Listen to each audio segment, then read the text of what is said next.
ইন্তেকালের 5 দিন পূর্বে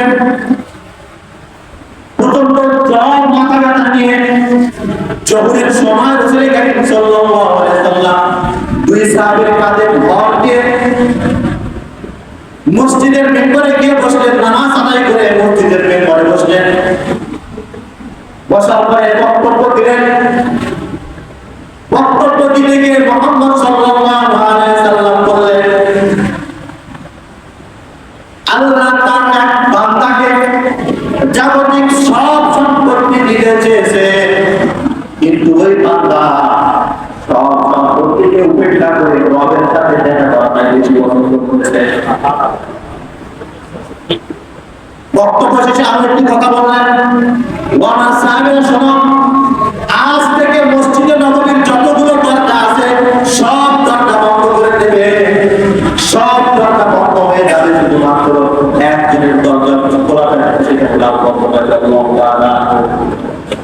বক্তব্য দিয়ে মুহাম্মদ সাল্লাল্লাহু আলাইহি ওয়াসাল্লাম ঘরের মধ্যে ঢুকে গেলেন। কেউ কিছু বুঝলো না। আবু বকর রাদিয়াল্লাহু তাআলা ওয়াজের বাইরে কান্না শুরু করে দিলেন। সাহাবীরা বলতেছে, মুহাম্মদ সাল্লাল্লাহু আলাইহি ওয়াসাল্লাম কার কথা না কার কথা বলেছে, এত কান্নার কি দরকার? কেউ না বুঝলে আবু বকর বলছে, কি বুঝছে, আমরা অতি তাড়াতাড়ি নবীর দিকে চলে যাব। পরের দিন ইশারের সময় মুসলিমরা সবাই এসে হাজির। সাহাবায়ে কেরাম রাদিয়াল্লাহু তাআলা আনহুম এসে হাজির। মুহাম্মদ সাল্লাল্লাহু আলাইহি ওয়াসাল্লাম নবীজি ঘর থেকে বের হয় না।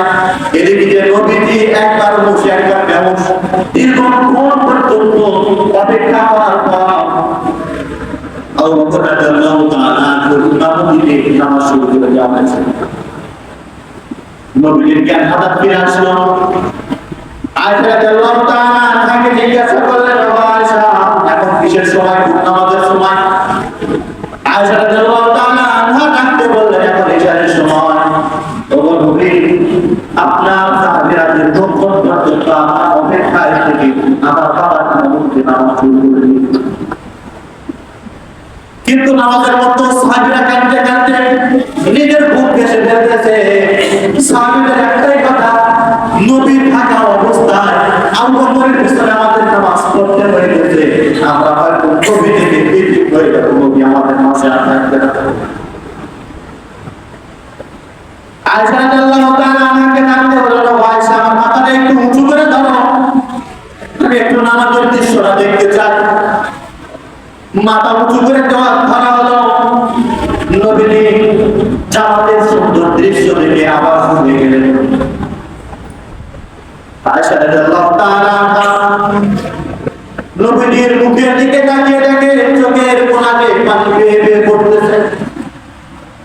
আয়েশা রাদিয়াল্লাহু তাআলা আনহা ডাকতে বলেন, ও নবী, নামাজের এই সুন্দর দৃশ্য দেখে আপনার চোখে পানি কেন? নবীজি ডাকতে বলেন, ও আয়েশা, এই জামাত কায়েমের জন্য উহুদের ময়দানে সন্তান মোবারক শহীদ হয়েছে, রক্ত দিতে হয়েছে।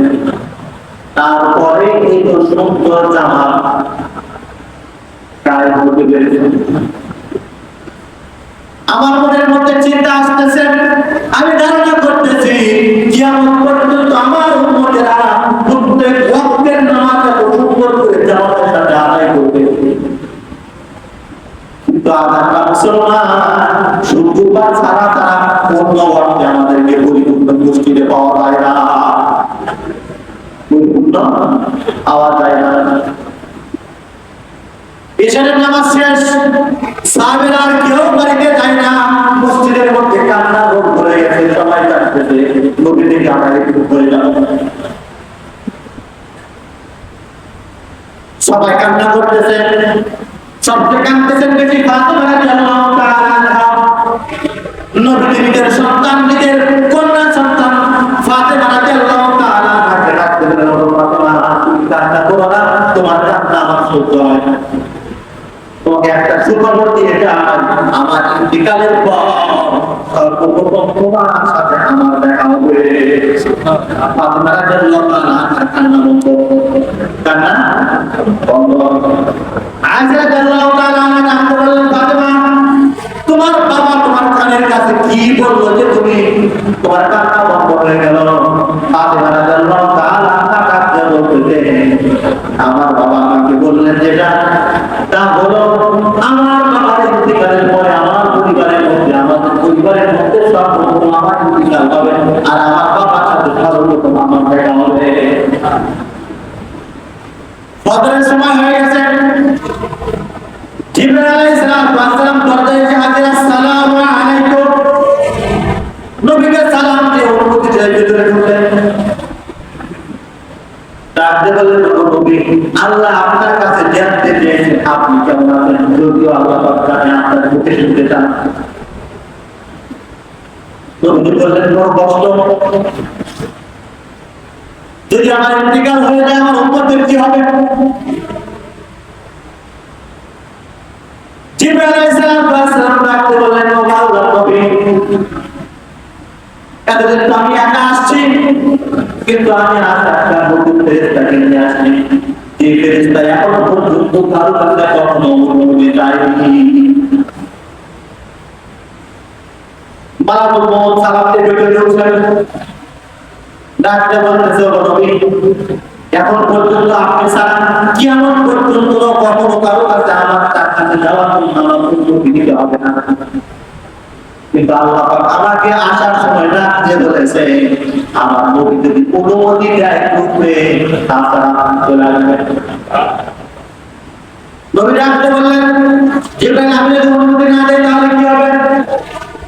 আদরের সালাম বলতেছেন, আপনি যদি অনুমতি না দেন আমাকে যেভাবে আমি যেভাবে আসছি সেভাবে বাড়ি ফিরে যাব। আয়েশা রাদিয়াল্লাহু তাআলা আমাকে ডাকতে বললেন, নবীজি আলাইহিস সালামকে বলতেছেন, তুমি তোমার কাজ শুরু করো। তিনি বলতেন, মুহাম্মদ সাল্লাল্লাহু আলাইহি ওয়াসাল্লাম আয়েশা রাদিয়াল্লাহু তাআলা আমাকে ডাকতে বলতেছেন, ও আয়েশা, আমার ঘরে যে ছোট ছোট সব কাজ হয় না, টুকরা সেগুলো কি করছো? এই সবগুলো কি করছো? বলে আছে এমন আবু নবী রাসূল সাল্লাল্লাহু আলাইহি ওয়াসাল্লাম ডাকতে বলতেছেন, আমার ইন্তিকালের আগে এই মুহূর্তে সবগুলো সরকার করে দাও। আমি এই অবস্থায় আল্লাহ পাকের দরবারে দাঁড়াইতে চাই না যে আমার কাছে সব টুকরা ছিল। নবীর আদর্শ, সেখান থেকে একটা আদর্শ আমাদের মধ্যে একটু শুনে রাখি। প্রয়োজনের বাহিরে আমরা যত শত কোটি টাকা নিজের সন্তানদের জন্য রেখে রাখি, এই সম্পদগুলো কি আমাদের ময়দানে আপনার আমার হয়তো নাজাতের কারণও হতে পারে, অথবা জাহান্নামে যাওয়ার কারণ হতে পারে। নবীজি ডাকতে